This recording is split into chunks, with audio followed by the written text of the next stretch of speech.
TPCC అధికార ప్రతినిధి నాగరాజ్ గౌడ్ గారు మనతో పాటు ఉన్నారు, మాట్లాడదాం. సార్ నమస్తే. నమస్తే.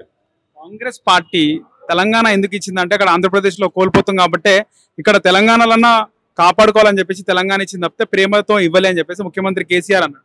కేసీఆర్ సోనియా గాంధీ మేడం దగ్గర పోయి కాలు మొక్కి, అమ్మ నాకు తెలంగాణ ఇస్తే చాలు, నీ వల్లనే అవుతుంది, ఎవరి వల్ల కాదు, తెలంగాణ మీరు ఇస్తేనే అవుతుందమ్మా, మీరు ధైర్యం చేసి మీరు ఇవ్వండి, నా పార్టీని కూడా మీ దాంట్లో కలిపేస్తా, తెలంగాణ ఒకటి ఇస్తే చాలమ్మా, నేను రాజకీయాలకు కూడా ఉండను, పార్టీని కూడా విలీనం చేస్తామని చెప్పి ఇంటి దగ్గర పోయి కాలు మొక్కితే ఆమె యొక్క 1200 మంది విద్యార్థుల ప్రాణత్యాగాన్ని చూసి చెలించి ఆమె తప్పకుండా ఇవ్వాలన్నటువంటి మనస్పూర్వకంగా 2 రాష్ట్రాల్లో కాంగ్రెస్ పార్టీ నష్టపోతుంది తెలిసి కూడా ఆంధ్రప్రదేశ్ వాళ్ళను కూడా నొప్పించి వాళ్ళక్కడ కూడా పార్టీని విక్షిన్నమైనటువంటి పరిస్థితులు ఉన్నా కూడా తెలంగాణ ఇచ్చినటువంటి మహాతల్లి.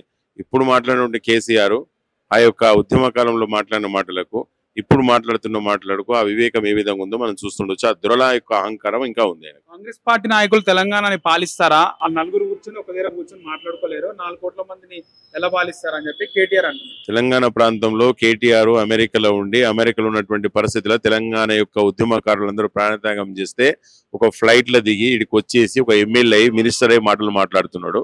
తెలంగాణ ప్రాంతంలోనే కాంగ్రెస్ పార్టీ గురించి మాట్లాడినటువంటి అర్హత, మాట్లాడినటువంటి ఆ యొక్క స్తోమత కూడా ఆయనకు లేదు. ఎందుకంటే ఎంతో మంది ప్రాణాలు బలిదానంతో కట్టినటువంటి ఆ కోటలో కూర్చున్నాడు. ఇప్పుడు అది గుర్తు పెట్టుకున్నాలే.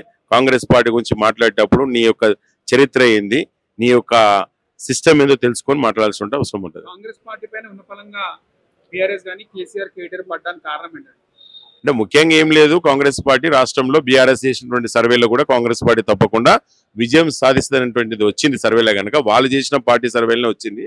అది చూసి భయపడి అవాకులు చెవాకులు మాట్లాడుతుంది కాంగ్రెస్. తెలంగాణ సెపరేట్ ఉండే కానీ కాంగ్రెస్ వాళ్ళు చేయబట్టే మళ్ళీ కలిపిరు ఆంధ్రతో, మళ్ళీ కాంగ్రెస్ గవర్నమెంట్ వస్తే మళ్ళీ కలుపుతారు. ఆంధ్రప్రదేశ్ దగ్గర పోయి బీఆర్ఎస్ పార్టీ టీఆర్ఎస్ పార్టీని తీసి బీఆర్ఎస్ పార్టీని చేయడంలోనే నీకు అర్థమైపోయింది. దేశవ్యాప్తంగా ఆంధ్రప్రదేశ్ లో కూడా రాష్ట్ర అధ్యక్షుని పెట్టినావు, సిగ్గు శరం ఉండాలి నీకు. తెలంగాణ రాష్ట్రంలో తెలంగాణ టీఆర్ఎస్ పార్టీ పెట్టి మళ్ళీ ఇప్పుడు బీఆర్ఎస్ పెట్టి ఆంధ్రప్రదేశ్ లో ఉన్న వ్యక్తులని తీసుకుపోయి రాష్ట్ర అధ్యక్షుడు చేసినావు, అక్కడ కూడా పార్టీ విస్తరించినావు. ఫస్ట్ నీకు సిగ్గు శరం ఉండాలి. ఆ ప్రాణత్యాగం చేసినటువంటి ఆత్మలు నిన్ను వెంటాడితే గుర్తుపెట్టుకున్నాలే బిడ్డ. నీ యొక్క తెలంగాణ టీఆర్ఎస్ పార్టీని తీసేసి బీఆర్ఎస్ చేసినావు.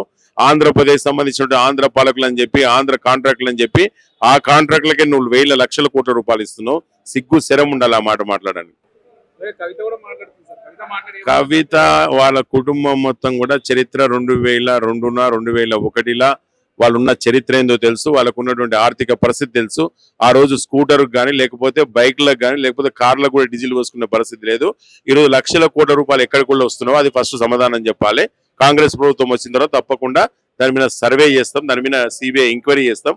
అప్పుడున్న ఆస్తులు ఈ విధంగా ఏ విధంగా ఆదులు వస్తున్నావు చూస్తాం. మేము కాంగ్రెస్ పార్టీ వస్తే రైతులకు 3 గంటల కరెంట్ ఇస్తా అని చెప్తుండ్రు రేవంత్ రెడ్డి గారు చెప్పినటువంటి సబ్జెక్ట్ ఒకటి, నాణ్యమైనటువంటి కరెంట్ ఇవ్వాలని చెప్పి ఒక ప్రతిపాదన ఉండాలి. మీరు ఇస్తున్న 24 గంటల కరెంటుతోన పెద్ద స్కామ్ చేస్తున్నారు. బడ్జెట్ లో ఉన్నటువంటి డబ్బులు తీసుకొని అన్నెసెసరీగా మీరు స్కామ్ చేస్తున్నారు కనుక నాణ్యమైనటువంటి విద్యుత్ ఇవ్వాలి. నాణ్యమైన విద్యుత్ ఇంతకు ముందు వైఎస్ రాజశేఖర రెడ్డి గారి ప్రభుత్వంలో నాణ్యమైన విద్యుత్ ఇచ్చి ఉచిత విద్యుత్ కూడా ఇచ్చి 3 ఫేజ్ కరెంటు కూడా రైతులకు ఇచ్చినటువంటి సందర్భం ఉంది. మీరు నాణ్యమైన కరెంటు ఇవ్వట్లేదని చెప్పి ఆ సబ్జెక్ట్ చెప్పిండు. ఒక 5 ఎకరాల భూమికి ఎంత పారబెట్టాలి, ఎన్ని గంటలు కరెంట్ ఇస్తాయని చెప్పి స్టాటిస్టికల్ చెప్పిండు తప్ప ఇంకో రకంగా చెప్పలేదు. దాన్ని అడ్వాంటేజ్ తీసుకొని మాట్లాడుతున్నారు. రాష్ట్రంలో కాంగ్రెస్ పార్టీ ఎన్నికలు వస్తే ఎన్ని సీట్లు వచ్చే అవకాశం ఉంది? తప్పకుండా 100 సీట్లు కాంగ్రెస్ పార్టీకి వస్తుంది. ఖచ్చితంగా కాంగ్రెస్ పార్టీ ఇక్కడ విజయడంక మోగించి ఇక్కడ ముఖ్యమంత్రిని చేపడుతుంది.